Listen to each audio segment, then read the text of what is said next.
بسم اللہ الرحمن الرحیم۔ آپ نے گزشتہ درس میں یہ سماعت کیا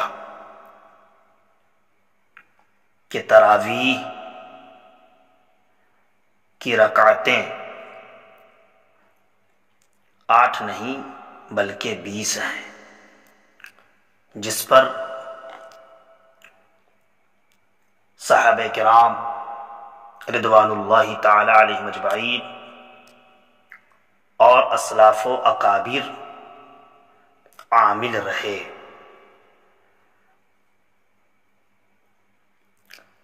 اب عقلی طور پہ بھی آپ غور کریں کہ تراویح کتنی رکعتیں ہو سکتی ہیں۔ لفظ تراویح پر غور کریں عربی قاعدہ کے اعتبار سے۔ لفظ تراویح پر آپ جب غور کریں گے تو معلوم ہوگا کہ تراویح یہ ترویحہ کی جمع ہے، جس کا معنی ہے جسم کو راحت دینا، آرام دینا، اور ہر 4 رکعت پر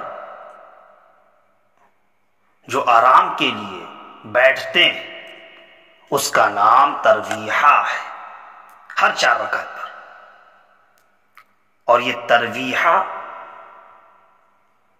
یہ عربی کا لفظ ہے، اور اس کی جمع تراویح، اور عربی میں جمع کا اطلاق جمع جو بولا جاتا ہے وہ کم سے کم 3 پر بولا جاتا ہے، اس سے کم پر جمع نہیں بولا جاتا۔ اور یہ تراویح ترویحہ کی جمع، اور ترویحہ کہتے ہیں ہر 4 رکعت پر آرام کرنے کو۔ تو اگر 8 رکعت تراویح ہو تو اس قاعدہ کے اعتبار سے لفظ تراویح 8 رکعت پر بول ہی نہیں سکتے،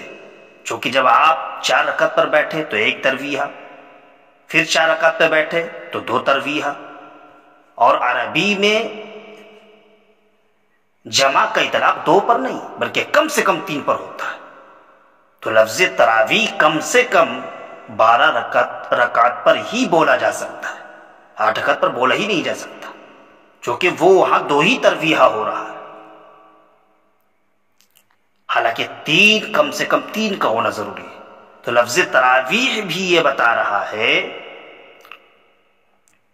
کہ تراویح 8 رکعت نہیں بلکہ کم سے کم 12 رکعت ہونی چاہیے تراویح، جیسا کہ علامہ ابن حجر عسقلانی رحمۃ اللہ تعالی نے فتح الباری میں نماز تراویح کے تحت تحریر فرماتے ہیں وَالتَّرَاوِيحُ جَمْعُ تَرْوِيحَةٍ وَهِيَ الْمَرَّةُ الْوَاحِدَةُ مِنَ الرَّاحَةِ كَتَسْلِيمَةٍ مِنَ السَّلَامِ سُمِّيَتِ الصَّلَاةُ فِي الْجَمَاعَةِ فِي لَيَالِي رَمَضَانَ التَّرَاوِيحَ لِأَنَّهُمْ أَوَّلَ مَا اجْتَمَعُوا عَلَيْهَا كَانُوا يَسْتَرِيحُونَ بَيْنَ كُلِّ تَسْلِيمَتَيْنِ۔ علامہ ابن حجر عسقلانی رحمۃ اللہ تعالی فرماتے ہیں تراویح یہ ترویحہ کی جمع ہے، اور ترویحہ کہتے کسے ہیں؟ کہتے یہ ایک دفعہ آرام کرنے کو کہتے ہیں۔ جو نماز رمضان المبارک میں جماعت سے پڑھی جاتی ہے اسے تراویح کہتے ہیں، اس لیے کہ جب ابتدا میں لوگ اسے پڑھنے لگے تو ہر 2 سلاموں کے درمیان آرام کرتے تھے، اور یہی غیر مقلدوں کے یہاں بھی ہے، جیسا کہ فتاوی علماء حدیث جلد نمبر 6 میں ہے کہ اس نماز کا نام تراویح اس لیے رکھا گیا کہ لوگ اس میں ہر 4 رکعت کے بعد آرام کرنے لگے، استراحت کرنے لگے، اور کیونکہ تراویح تریحہ کی جمع ہے، ترویحہ کی جمع ہے، اور ترویحہ کے معنی ایک بار آرام کرنے کے ہیں، تو لفظ تراویح ہی یہ بتا رہا ہے کہ تراویح 8 رکعت ہے ہی نہیں، بلکہ کم سے کم تراویح، لفظ تراویح بولنے کے لیے کم سے کم 12 رکعت ہونی چاہیے، جو غیر مقلدوں کا لفظ تراویح رد کر رہا ہے۔